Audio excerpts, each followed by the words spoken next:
Assalamualaikum warahmatullahi wabarakatuh.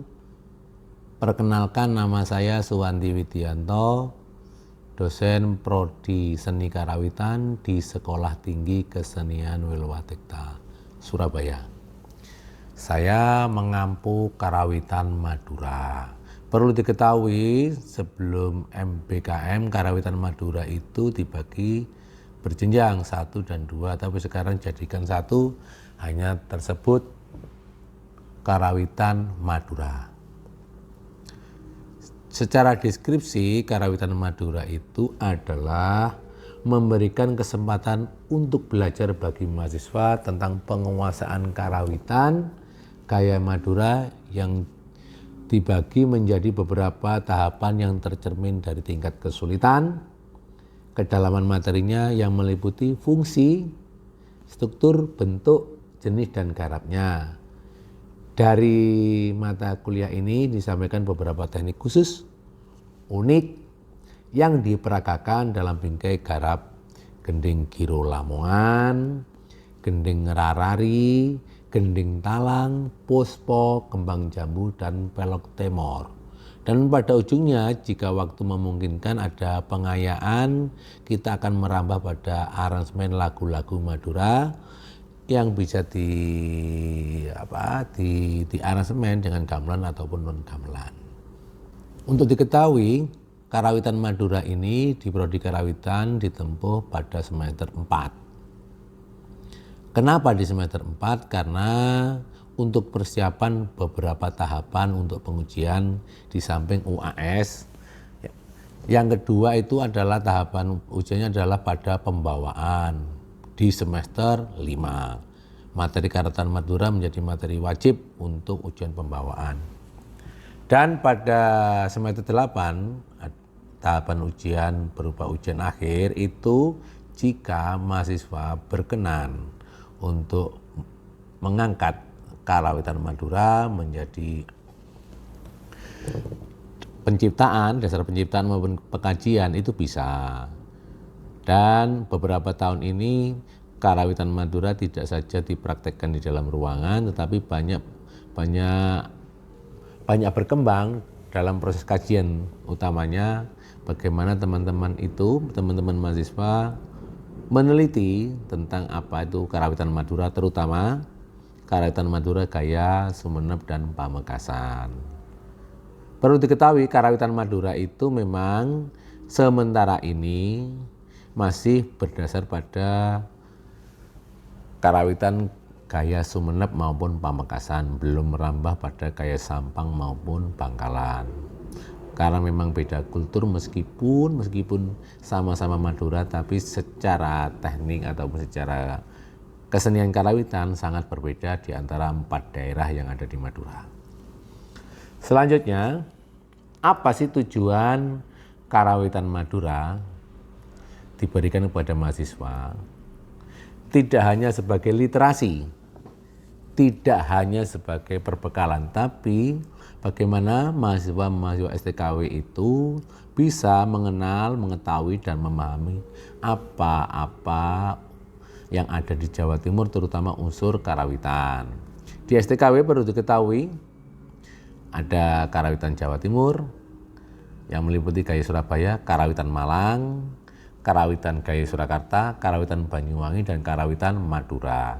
Dari 5 ini semua pokok. Jadi mahasiswa diwajibkan untuk mengenal, memahami, dan mengerti tentang karawitan Madura agar pada pelaksanaan TA nanti vokabulernya maupun landasan untuk penciptaan maupun pengkajian lebih banyak. Terus yang kedua, kenapa mahasiswa perlu untuk mengenal karawitan Madura? 1, keunikan dari karawitan Madura itu boleh dikatakan sebuah perpaduan antara karawitan gaya Surakarta maupun Jawa Timuran. Nanti pada sesi praktek akan terlihat bagaimana saya bisa menjelaskan ada perpaduan gaya karawitan Jawa Timuran maupun gaya Surakarta. Secara teori, terutama sejarah, saya singgung sedikit bahwa karawitan Madura itu berdasarkan dari karawitan gaya Mataraman. Karena memang di Keraton Sumenep itu pengajarnya dulu senimannya adalah dari Mataram dan kemudian berkembang pada masyarakat umum. Dari berkembang masyarakat umum ini terlihat bagaimana gradasi musikalnya berubah. Dari gradasi ini berkembang di luar keraton hingga sekarang. Dan STKW mengambil beberapa narasumber yang bukan dari wilayah keraton. Jadi musiknya memang agak berbeda. Yang saya bisa katakan itu adalah keunikan dari karawitan Madura. Selain tujuan, manfaatnya karawitan Madura itu bagaimana karawitan ini bisa dikembangkan lagi kepada masyarakatnya. Contoh TA tugas akhir dari mahasiswa yang tanda kutip berasal dari Madura sering menggarap vokabuler Madura yang disajikan dalam tugas akhir dan dikembalikan pada habitatnya yaitu karawitan Madura. Yang kedua, pembelajaran materi Madura itu jika diukur secara tingkat kesulitan memang lebih rumit, lebih sulit karena tanda kutip belum ada patokan atau aturan baku tentang sebuah permainan gamelannya. Itu menjadi beban, menjadi tantangan bagi saya untuk tanda kutip merumuskan agar materi ini bisa dipelajari oleh mahasiswa yang non Madura. Memang kebetulan saya lahir di wilayah Padalungan, akulturasi Jawa Madura, sehingga mungkin secara kebetulan atau keberuntungan saya sendiri bisa memahami karawitan Madura karena faktor bahasa saya bisa mengenal orang-orang Madura. Tapi secara musikal sebenarnya agak ribet juga, tetapi dari beberapa narasumber kita sederhanakan. Kita penggalian sumber dulu itu masih ingat bagaimana awalnya karawitan Madura seperti ini terus menjadi seperti selanjutnya karena narasumbernya berbeda. Ini analisanya bagaimana karawitan Madura mengalami perkembangan sesuai dengan zamannya. Sekarang di STKW itu materi pembelajarannya karawitan Madura bukan gaya keraton, tetapi gaya-gaya kemasyarakatan atau gaya rakyat yang sering disajikan pada upacara-upacara perayaan kayak tayub, kayak kemanten, macam-macam begitu. Itu karawitan Madura yang kita pelajarkan pada para mahasiswa. Jadi karawitan Madura itu adalah sebuah materi yang wajib dikuasai oleh mahasiswa guna persiapan pembawaan pada semester 5 dan persiapan tugas akhir pada semester 8. Saya kira begitu deskripsi singkat ini semoga memberi gambaran tentang apa itu karawitan Madura. Terima kasih. Wassalamualaikum warahmatullahi wabarakatuh. Selamat siang kawan-kawan mahasiswa. Ya. Saya akan berbicara teknik sederhana. Pertama teknik pokok. 1. Saron penerus. Sebut apa namanya? Peking. Ini aneh bagi kita.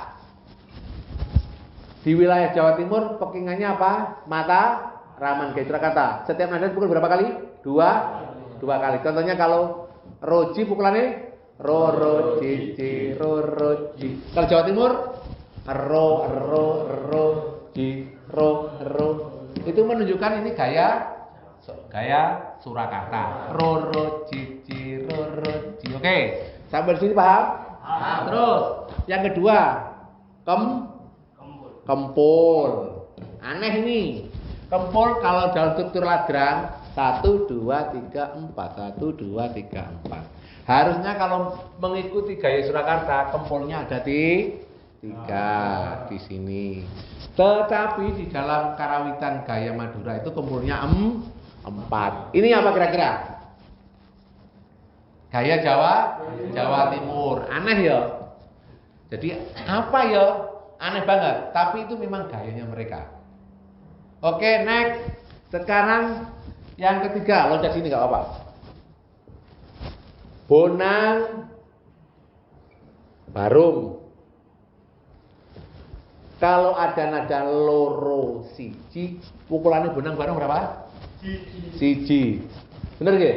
Satu. Posisinya di sini, stret, berarti ji, ji, ji, ji. Ini menandakan gaya Surakarta atau Mataraman. Kalau Jawa Timur berapa pukulannya? Loro, nada di atas, nada pokok. Ini berarti gaya apa? Gaya Surakarta. Terus bonang penerus. Nah, kita saksikan lagi, kita lihat penerus. Nada loro siji. Bonangnya berapa? Satu. Pukulannya berapa? Gimana? Ngebyok. Di tengah-tengahnya berapa? 4 kali. Di sini. Di sini. Di sini, di sini. Kalau dipukul berapa? Gimana? Ji. Bukan ji. Kalau tulis begini. Maaf. Ini ini gaya Jawa Timuran. Kalau Surakarta ji, lo. Ji. Kita menggunakan yang mana? Menggunakan ini. Berarti perpaduan antara Jawa Timur sama Surakarta. Aneh betul? Aneh. Oke. Terus next, yang terakhir kendang. Kendang pukulannya pakai kendang apa? Ciblon. Ciblon ini identik dengan apa? Jawa Tengah atau Mataraman. Oke. Pukulannya bagaimana? Seperti sana, tetapi tidak punya cengkok khusus yang mirip sana. Jadi jangan diharapkan ada ngaplak, ada kengser, ada batang, enggak ada. Mereka punya tafsir sendiri berdasarkan apa?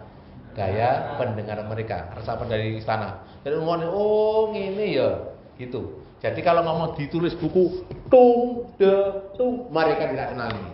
Tapi kalau kita belajar gaya Surakarta seperti perkembangan sekarang, tetap memacu pada tung, begitu. Terus di sana ada notasi nggak kira-kira? Ada notasi seperti karawitan gaya Surakarta, tapi prakteknya gaya Madura.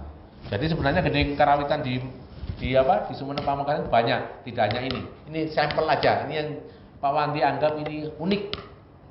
Sebenarnya ada Parianom, Pangkur juga ada. Tapi garapnya garap Madura. Bagi orang Surakarta merasa aneh. Ya apa ya? Tapi bagi orang Madura itu asik-asik saja. Artinya kesenian itu berkembang sesuai dengan habitatnya. Jadi baku tanda kutip itu baku hanya berlaku pada daerah situ. Paham di sini? Oke, sekarang kita belajar tentang teknik dulu. Bentar, dari mana tadi?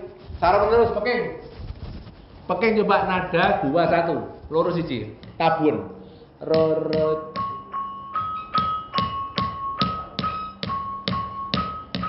Oke, bentar. Ya, bagus. Saya ingatkan lagi di Madura tidak punya gamelan semua pakai selindro. Oke. Roro cici. Coba tambah sentem, biar ngerti. Sama Peking. Manam jupan. Ci roro cini.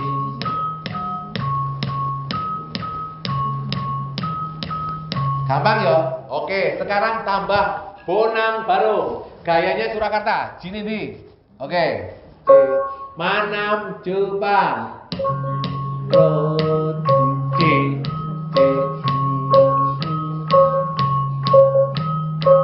Oke, gunakan terus. Susul.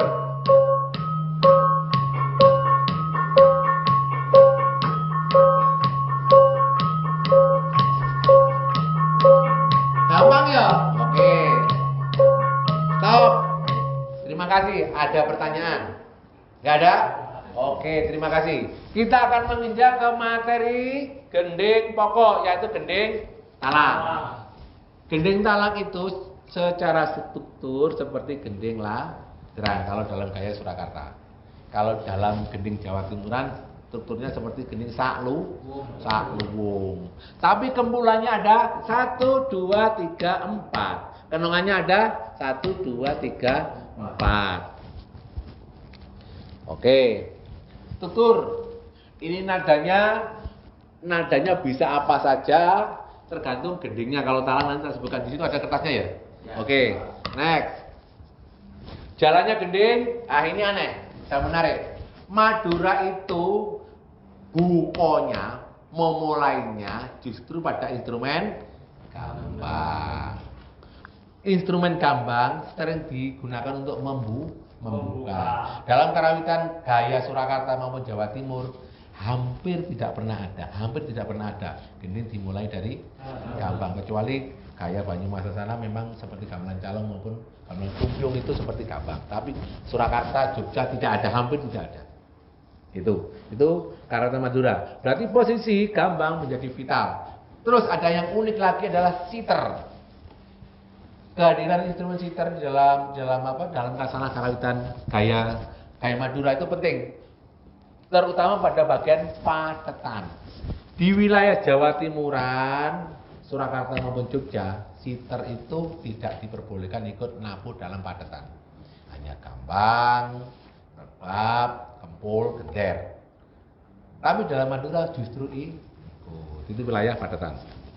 Terus jadi kita akan lakukan gending talang ini dari padetan, buko, terus irama 1. Irama 1-nya apa? Di irama 1 tafsirnya itu kita harus pahami. Tafsir irama di dalam Madura itu berbeda dengan gamelan Jawa. Irama 1 itu tanggung. Irama 2, irama dadi. Terus pos-posan. Pos-posan itu mandek, berhenti sejenak. Habis itu kembali lagi ke irama 2, irama dadi, terus irama tanggung, terus suwuk itu apa? Berhenti. Oke, kita sepakat aja. Mungkin irama 1-nya 2 kali. Bentar, tulis. Kita hapus dulu, tidak penuh. Saya hapus ini ya. Sret. Ojo tegang-tegang.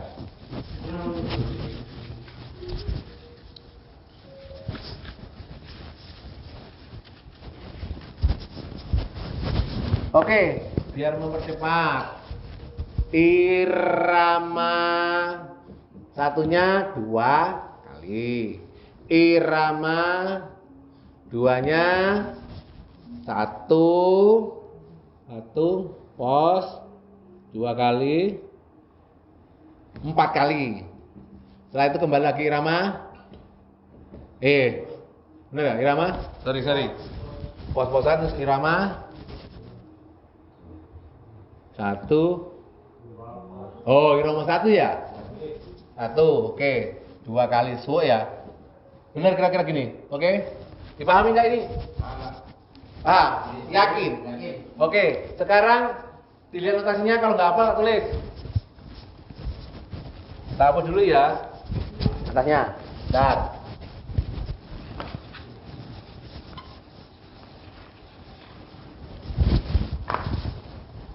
Patetan. Dia tegar. Apa itu notasinya? Ro 66 gitu ya. Oke, terus habis itu buko. Cicir. Ya. Gini ya. Rumah 6 ciroci. Oke. Agak lupa nggak apa-apa. Benar ya? Benar.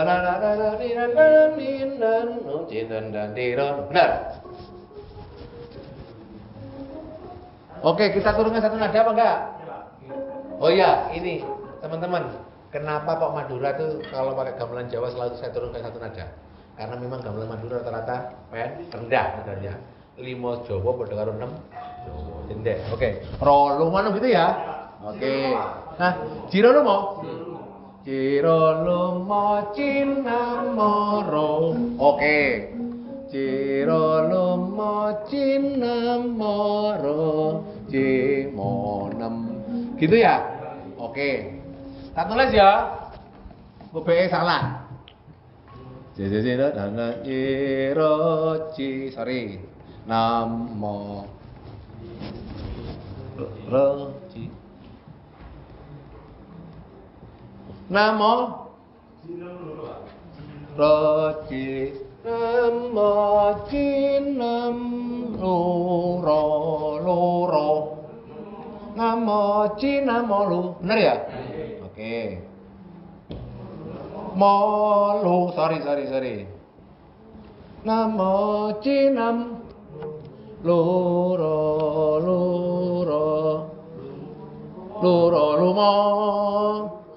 lumo roji. Oke. Hati-hati. Ini nanti ada prakteknya. Ini ada rambatan namanya transisi rambatan. Rolumo, benar ya? Rolumo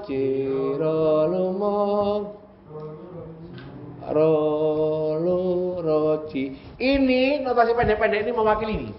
Nah, delon lek menganalisa kan gampang. Rolumo jiromo pira digone? 5. Di dalam kasana penulisan begini. Seret. Oh, oke. Ini mewakili gotro ini mewakili gotro ini. Tulisannya lek hafal ya? Yo. Oke, kita praktek. Coba tegar.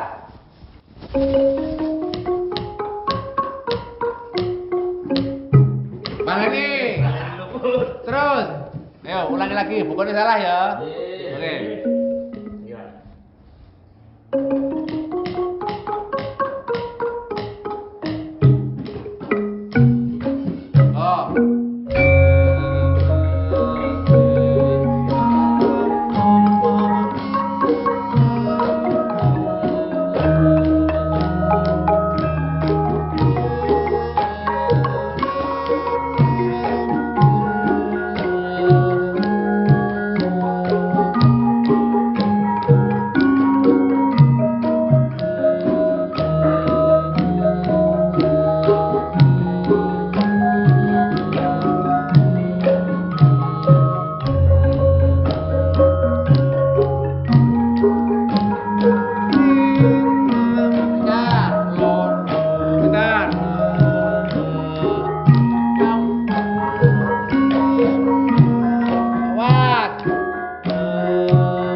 Sampai di sini ada pertanyaan? Nggak ada? Jelas? Hati-hati. Memang cara bacanya pengendang yang bukan orang Madura itu mesti rotok susah. Terus vokal, memang lidahnya kalau bukan orang Madura agak keteko-teko. Terus apa itu adabnya dalam menabuh seperti orang Jawa, halus gitu. Oke, sebagai penutup saya simpulkan bahwa sejarahnya itu karawitan Madura dibawa oleh orang Mataram, berkembang di istana di Sumenep. Terus pusat studinya ada di Sumenep, Pamekasan. Perkembangannya ada klasik, ada Tayuban. Tayuban itu untuk masyarakat secara umum. Klasik untuk lingkungan keraton. Terus materi pokoknya sebenarnya banyak, tapi pada kesempatan ini saya kenalkan tentang gending Talang. Nanti pengayaannya ada Pelok Timor. Minggu depan mungkin kita akan mengulangi lagi ini Talang dan Rarari. Ini sampai ngelontok. Ini baru materi pengayaan Pelok Timor. Terima kasih, ada kurang lebihnya saya mohon maaf. Kita jumpa lagi minggu depan. Selamat siang.